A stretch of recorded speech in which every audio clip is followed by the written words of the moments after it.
श्री शिवाय नमस्तुभ्यम। प्रिय श्रोतागण, आप सभी को सोमवार व्रत की हार्दिक शुभकामनाएं। आज सुनिए सोमवार व्रत की पौराणिक कथा। अगर आप भगवान भोलेनाथ और माता पार्वती के आशीर्वाद चाहते हैं तो कथा को पूरा अवश्य सुनिएगा। आधा अधूरा कथा सुनने से दोष लगता है, तो कथा को पूरी श्रद्धा और प्रसन्नचित्त मन से श्रवण कीजिए। एक नगर में एक बहुत धनवान साहूकार रहता था। उसके घर में धन की कमी नहीं थी, परंतु वह बहुत दुखी था क्योंकि उसके कोई पुत्र नहीं था। वह इसी चिंता में दिन रात दुखी रहता था। पुत्र की कामना के लिए वह प्रत्येक सोमवार शिव जी का व्रत और पूजन किया करता था तथा संयम काल मंदिर जाकर शिव जी के सामने दीपक जलाया करता था।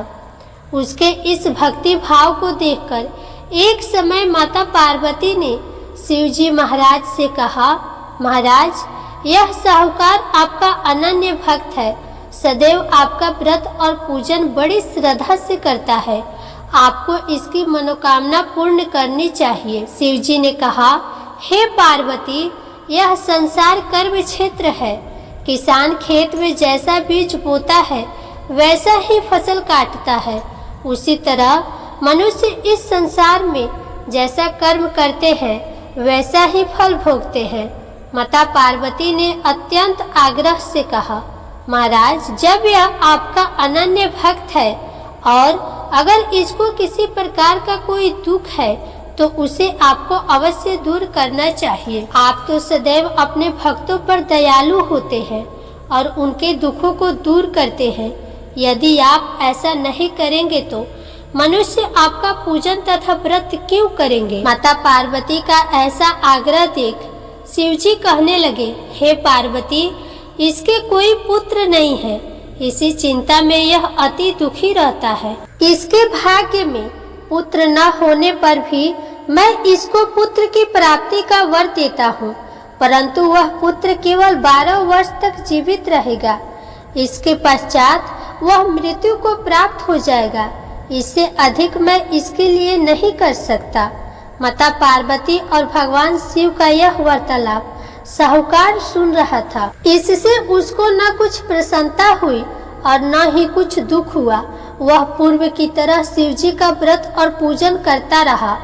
कुछ समय बाद साहूकार की स्त्री गर्भवती हुई और 10वें महीने उसके गर्भ से अति सुंदर पुत्र उत्पन्न हुआ। साहूकार के घर में बहुत खुशी मनाई गई, परंतु साहूकार तो यह जानता था कि उसकी केवल 12 वर्ष की आयु है, इसलिए उसने अधिक प्रसन्नता प्रकट नहीं की और न ही किसी को यह भेद बतलाया। जब वह बालक 11 वर्ष का हो गया तो बालक की माता ने उसके पिता से उसका विवाह करने के लिए कहा। साहूकार ने कहा, अभी मैं इसका विवाह नहीं करूंगा, मैं अपने पुत्र को काशी पढ़ने के लिए भेजूंगा। साहूकार ने बालक के मामा को बुलाकर उसको बहुत सा धन देकर कहा, तुम इस बालक को काशी पढ़ने के लिए ले जाओ और रास्ते में जिस स्थान पर भी जाओ यज्ञ तथा ब्राह्मणों को भोजन कराते तथा दक्षिणा देते हुए जाओ।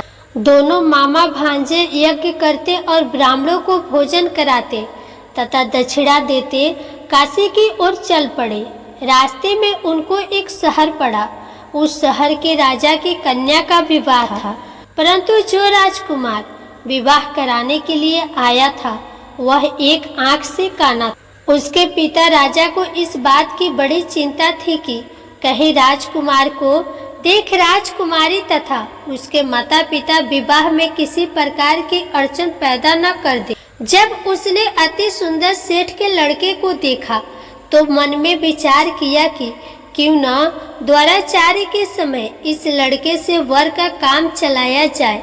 ऐसा मन में विचार कर राजकुमार के पिता ने उस लड़के और उसके मामा से बात की। वे राजी हो गए। फिर उस साहूकार के लड़के को वर के कपड़े पहनाकर तथा घोड़ी पर बैठाकर कन्या के द्वार पर ले गए। सभी कार्य प्रसन्नता से पूर्ण हो गया।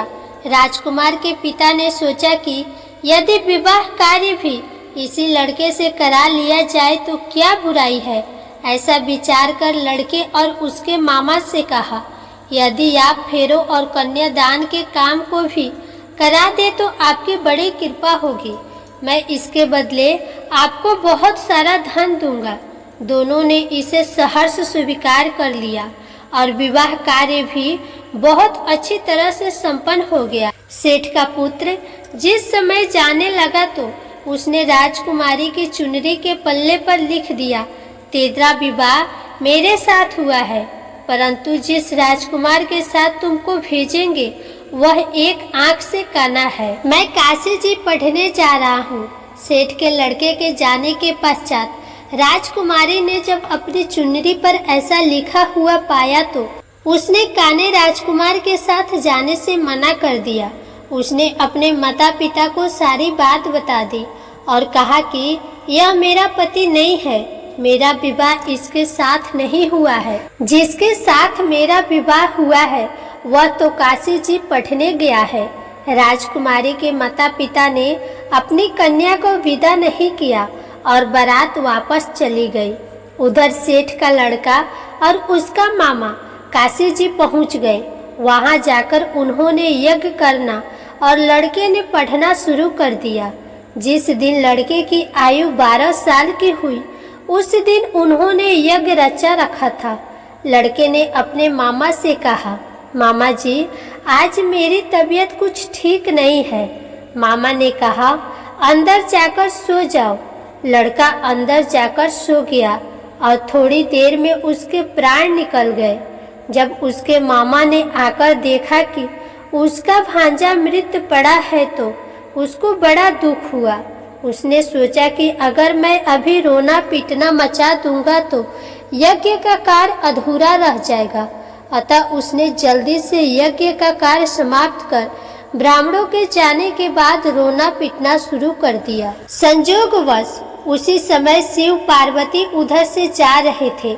जब उन्होंने जोर जोर से रोने की आवाज सुनी तो पार्वती जी कहने लगी, महाराज कोई दुखिया रो रहा है, इसके कष्ट को दूर कीजिए। जब शिव पार्वती वहां पहुंचे तो उन्होंने पाया कि वहां एक लड़का मृत पड़ा था।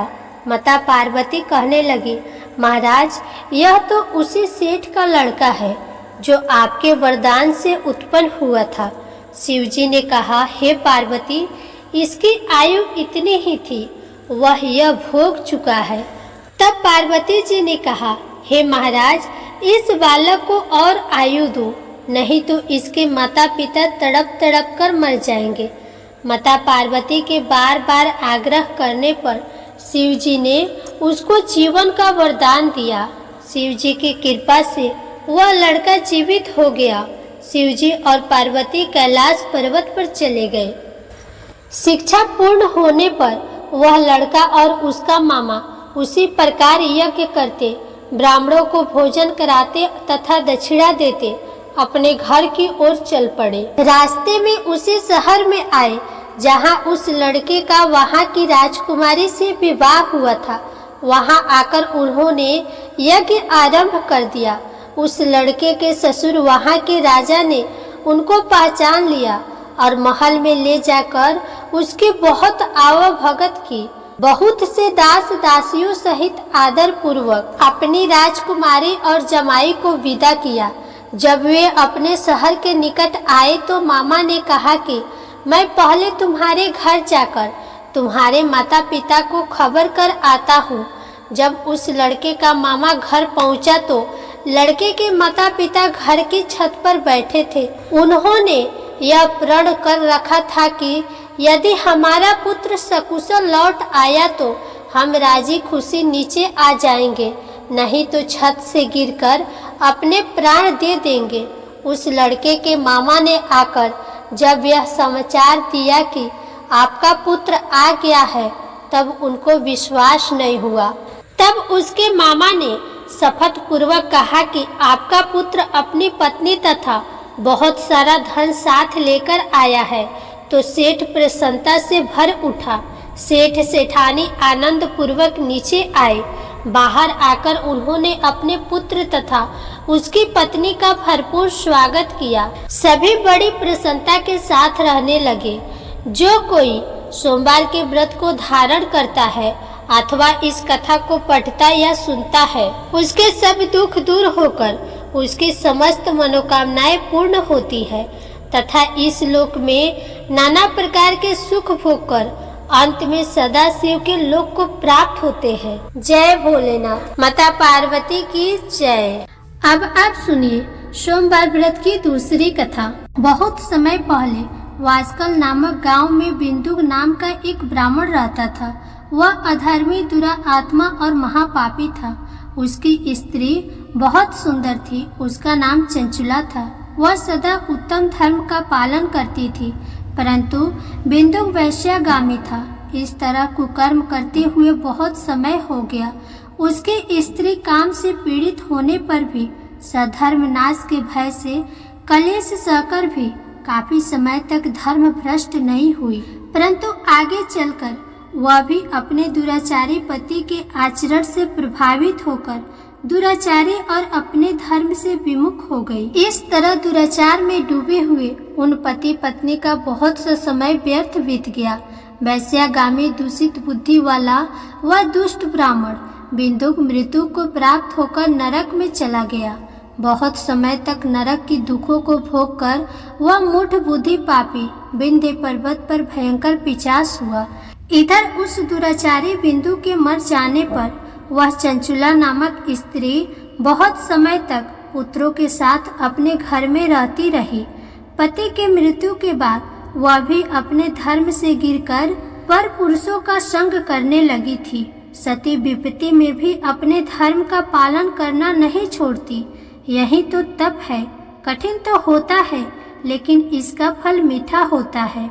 एक दिन देवयोग से किसी पुण्य पर्व के आने पर वह अपने भाई बंधुओं के साथ गोकर्ण क्षेत्र में गई। उसने तीर्थ के जल में स्नान किया और बंदी जनों के साथ यहाँ वहाँ घूमने लगी। वह एक देव मंदिर में गई। वहाँ उसने एक ब्राह्मण के मुख से भगवान शिव की परम पवित्र एवं मंगलकारी कथा सुनी। ब्राह्मण कह रहे थे कि जो स्त्रियां व्यभिचार करती है वे मरने के बाद जब यमलोक जाती है तब यमराज के दूत उन्हें तरह तरह से यातनाएं देते हैं कि वे उसके कमांगों को तप्त लोहे के डंडों से दागते हैं, तप्त लोहे के डंडों से उसका संसर्ग कराते हैं। ये सारे दंड इतनी वेदना देने वाले होते हैं कि जीव पुकार पुकार कर कहता है कि अब वह ऐसा नहीं करेगा, लेकिन यमदूत उसे छोड़ते नहीं हैं। कर्मों का फल तो सभी को भोगना पड़ेगा। देव, ऋषि, मनुष्य सभी इससे बंधे हुए हैं। ब्राह्मण के मुख से ये वैराग्य बढ़ाने वाली कथा को सुनकर चंचुला भय से व्याकुल हो गई। कथा समाप्त होने पर सभी लोग वहां से चले गए। तब कथा वाचने वाले ब्राह्मण देवता से चंचुला ने कहा, हे ब्राह्मण, धर्म को न जानने के कारण मेरे द्वारा बहुत बड़ा दुराचार हुआ है। स्वामी, मेरे ऊपर कृपा कर मेरा उद्धार कीजिए। आपके प्रवचन को सुनकर मुझे इस संसार से वैराग्य हो गया है। मुझ मूढ़ चित्त वाली पापनी को धिक्कार है। मैं निंदा के योग्य हूँ। मैं बुरे विषयों में फंसकर अपने धर्म से विमुख हो गई थी।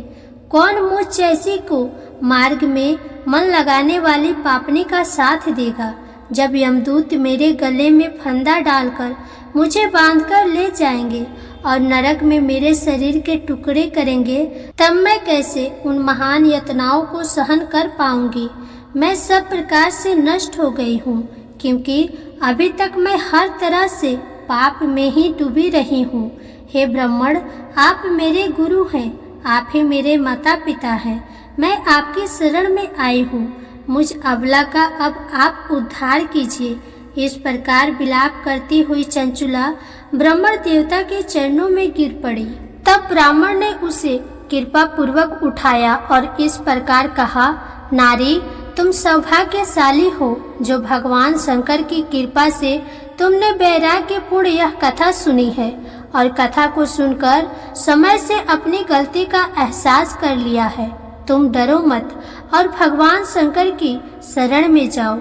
उनकी परम कृपा से तुम्हारे सभी पाप नष्ट हो जाएंगे। मैं तुम्हें भगवान शिव की कथा सहित वह मार्ग बतलाऊंगा जिसके द्वारा तुम्हें सुख देने वाली उत्तम गति प्राप्त होगी। शिव कथा सुनने से तुम्हारी बुद्धि शुद्ध हो गई है और तुम्हें पश्चाताप हुआ है तथा मन से वैराग्य उत्पन्न हुआ है।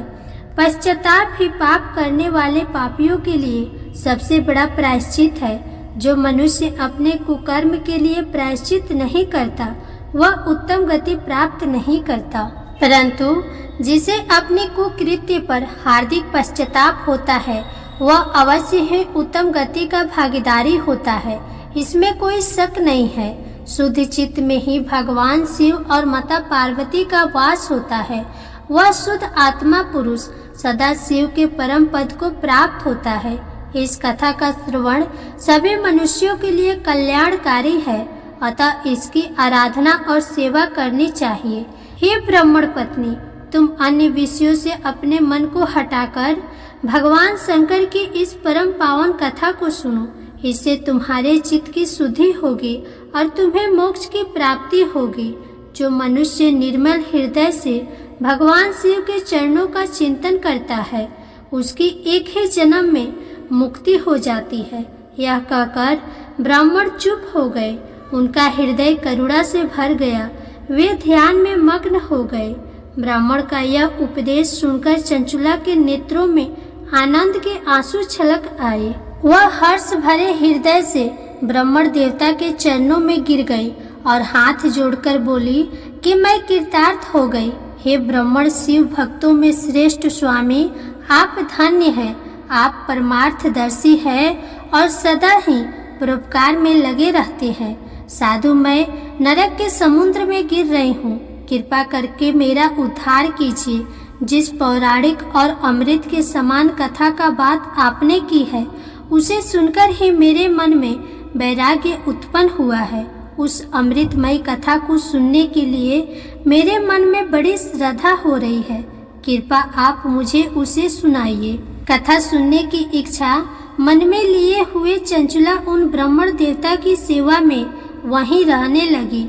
उस गोकर्ण नामक महाक्षेत्र में ब्राह्मण देवता के मुख से चंचुला भगवान शिव की भक्ति, ज्ञान और वैराग्य बढ़ाने वाली और मुक्ति देने वाली परम उत्तम कथा सुनकर कृतार्थ हुई। उसका चित्त शुद्ध हो गया। वह अपने हृदय में शिव के गुण रूप का चिंतन करने लगी। वह सदैव शिव सच्चिदानंदमय स्वरूप का स्मरण करती थी। इसके बाद अपना समय पूर्ण होने पर चंचुला ने बिना किसी कष्ट के अपना शरीर त्याग दिया। उसे लेने के लिए एक दिव्य विमान वहां पहुंचा। ये विमान शोभा साधनों से सजा था और शिव गणों से सुशोभित था। चंचुला विमान से शिवपुरी पहुंची। उसके सारे पाप धुल गए। वह दिव्य रूप धारिणी दिव्यांगना हो गई थी। वह गौरांगणी देवी मस्तक पर अर्धचंद्र का मुकुट और अन्य दिव्य आभूषण पहने शिवपुरी में पहुंची। वहां उसने सनातन देवता त्रिनेत्रधारी महादेव शिव को देखा। सभी देवता उनकी भक्ति भाव में उपस्थित थे। उनकी अंग कांति करोड़ों सूर्यों के समान प्रकाशित हो रही थी। 5 मुख और हर मुख में 3-3 नेत्र थे। मस्तक पर अर्धचंद्र आकार मुकुट शोभायमान हो रहा था। कंठ में नील चिन्ह। उनके साथ में देवी गौरी विराजमान थी जो विद्युत पुंज के समान प्रकाशित हो रही थी। महादेव जी की कांति कपूर के समान गौर थी। उनके शरीर पर श्वेत वस्त्र थे तथा शरीर श्वेत भस्म से युक्त था। इस प्रकार भगवान शिव के परम उज्जवल रूप के दर्शन कर चंचुला बहुत प्रसन्न हुई। उसने भगवान को बारंबार प्रणाम किया और हाथ जोड़कर प्रेम, आनंद और संतोष से युक्त होकर विनीत भाव से खड़ी हो गई। उसके नेत्रों से आनंद के आंसुओं की धारा बहने लगी। भगवान शंकर और भगवती गौरी उमा ने करुणा के साथ सौम्य दृष्टि से देखकर चंचुला को अपने पास बुलाया और गौरी उमा ने उसे प्रेम पूर्वक अपने सखी बना लिया। चंचुला सुख पूर्वक भगवान शिव के धाम में उमा देवी की सखी के रूप में निवास करने लगी। एक दिन चंचुला आनंद में मग्न उमा देवी के पास गई और दोनों हाथ जोड़कर उनकी इस स्तुति को करने लगी। हे गिरिराज नंदिनी स्कंद माता उमा, आप सभी मनुष्यों एवं देवताओं द्वारा पूजित तथा समस्त सुखों को देने वाली है। आप शंभु प्रिया है, आप ही सरगुण और निर्गुणा है। हे सच्चिदानंद स्वरूपा, आप ही प्रकृति की पोषक है। हे माता, आप ही संसार की सृष्टि पालन और संहार करने वाली है। इस प्रकार सद्गति प्राप्त चंचुला देवी की स्तुति कर शांत हो गई। उसकी आंखों में प्रेम के आंसू उमड़ आए। तब शंकर प्रिया भक्त वत्सल उमा देवी ने बड़े प्रेम से चंचुला को चुप कराते हुए कहा कि हे सखी चंचुला, मैं तुम्हारी इस स्तुति से प्रसन्न हूँ। बोलो क्या वर मांगती हो। तब चंचुला बोली, हे गिरिराज कुमारी, मेरे पति बिंदु इस समय कहाँ है, उनकी स्थिति कैसी है, मुझे बताइए और कुछ उपाय कीजिए ताकि हम फिर से मिल सके। हे महादेवी, मेरे पति एक शूद्र जाति वैश्या के प्रति आसक्त थे और पाप में ही डूबे रहते थे। गिरिराज बोली, बेटी तुम्हारा पति पापी था, उसका अंत बड़ा ही भयानक हुआ।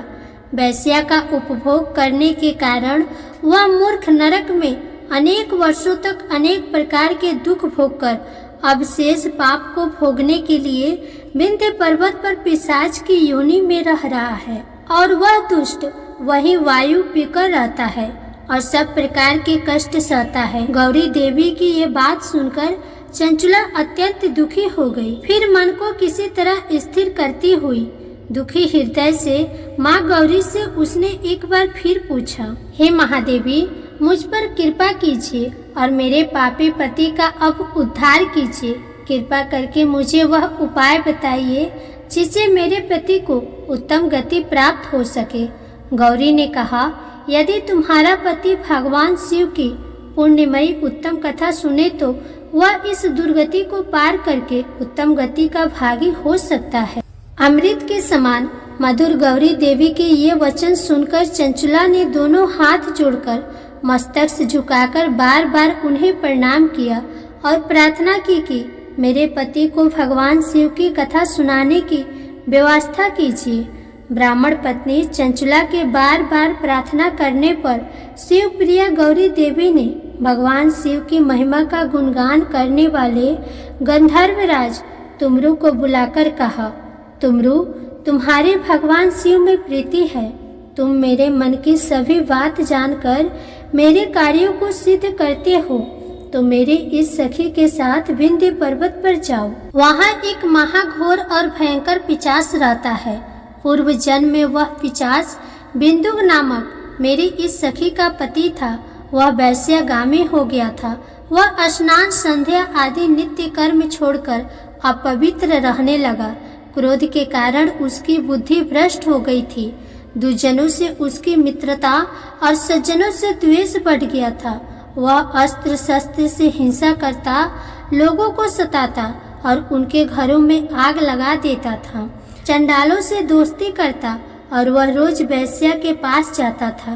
पत्नी को त्याग कर दुष्ट लोगों से दोस्ती कर उन्हीं के संपर्क में रहता था।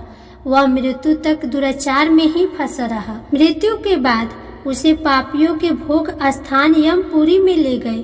वहाँ घोर नरक को सहकर इस समय वह विंध्य पर्वत पर पिशाच बनकर रह रहा है और पापों का फल भोग रहा है। तुम उसके सामने परम पुण्यमयी पापों का नाश करने वाली भगवान शिव की दिव्य कथा का प्रवचन करो।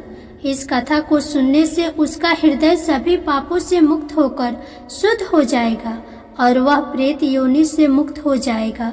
दुर्गति मुक्त होने पर उस बिंदुक नामक पिशाच को तुम विमान पर बैठाकर भगवान शिव के पास ले आना। माँ उमा का आदेश पाकर गंधर्वराज तुमरु प्रसन्नता पूर्वक अपने भाग्य की सराहना करते हुए चंचुला को साथ लेकर विमान से पिशाच स्थान विंध्य पर्वत पर गया।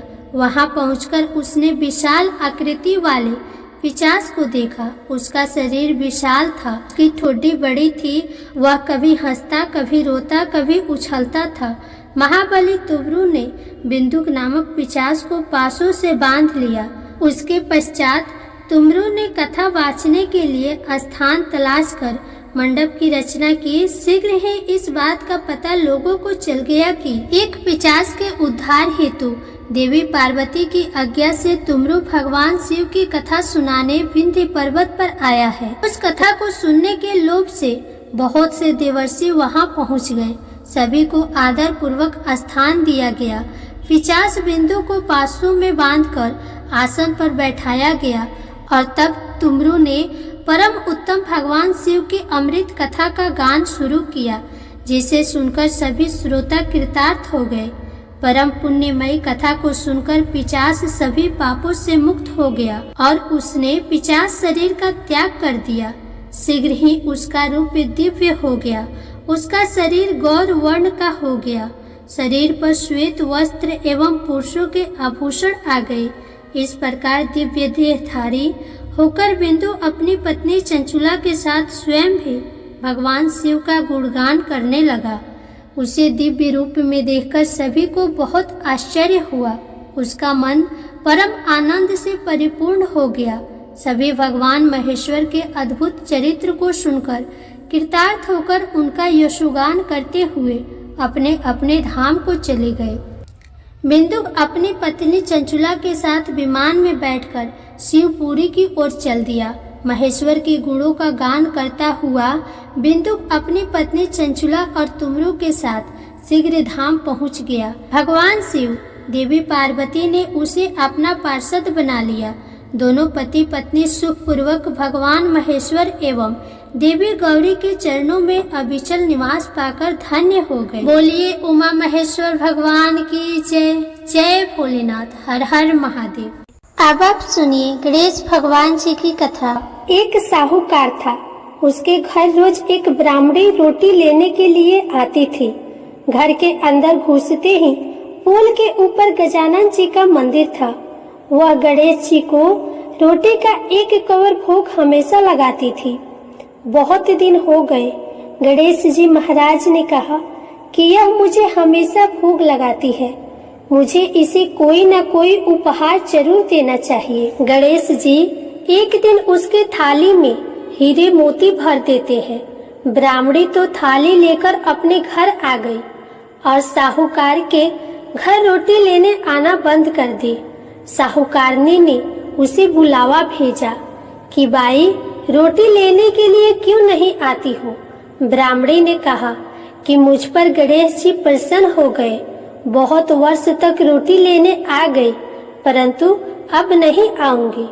साहूकारनी मन में बहुत नाराज हुई और गणेश जी से कहा कि आप ब्राह्मणी के ऊपर प्रसन्न हुए परंतु मुझ पर नहीं। तब गणेश जी की मूर्ति हटाकर बाहर फेंक दी। इधर सेठ जी की दुकान में धंधा पानी बंद हो गया।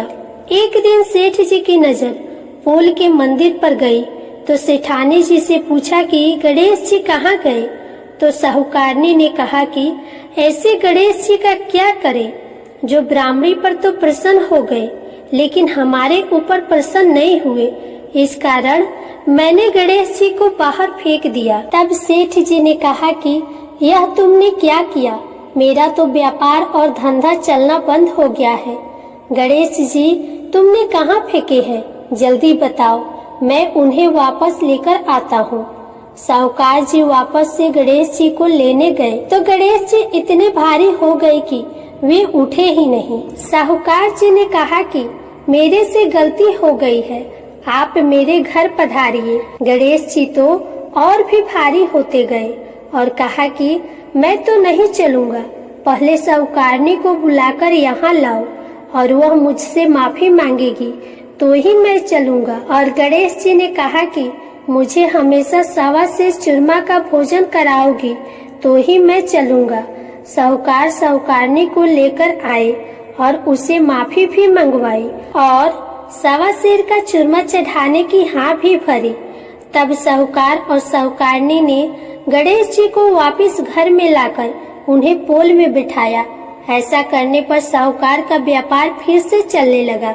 हे गणेश जी महाराज, जैसे साहूकार और साहूकारनी पर आप प्रसन्न हुए, वैसे सभी पर अपनी कृपा बनाए रखना। प्रेम से बोलिए गणेश भगवान की जय, श्री लक्ष्मी नारायण भगवान की जय। अब आप सुनिए भगवान भोलेनाथ की आरती। ओम जय शिव ओमकार, स्वामी जय शिव ओमकार, ब्रह्मा विष्णु सदा शिव, ब्रह्मा विष्णु सदा शिव, अर्धांगिनी धारा। ओम जय शिव ओमकार, एकानन चतुरानन पंचानन राजे, हंसानन गरुरासन वृषवाहन साजे। ओम जय शिव ओमकारा, दो भुज चार चतुर्भुज, 10 भुज अति शोहे, तीनों रूप निरखत त्रिभुवन जन मोहे। ओम जय शिव ओमकारा, अक्षमाला वनमाला रुद्रमाला धारी, चंदन मृत मग शोहे, चंदन मृत मग शोहे, भाल शशिधारी।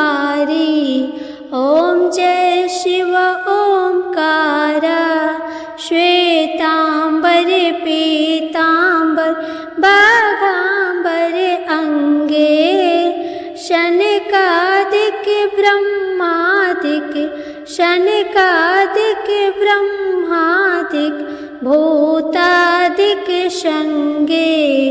ओम जय शिव ओमकारा, करके मध्य कमंडल चक्र त्रिशूल धरता, जग करता जग भरता, जग करता जग भरता, जग संहार करता।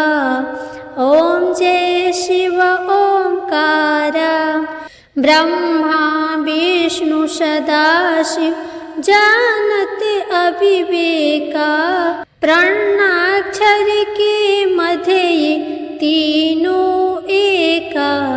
ओम जय शिव ओमकारा, त्रिगुण शिव जी की आरती जो कोई नर गावे, कहत शिवानंद स्वामी, कहत शिवानंद स्वामी, मन वांछित फल पावे। ओम जय शिव ओमकारा। जय भोलेनाथ, हर हर महादेव।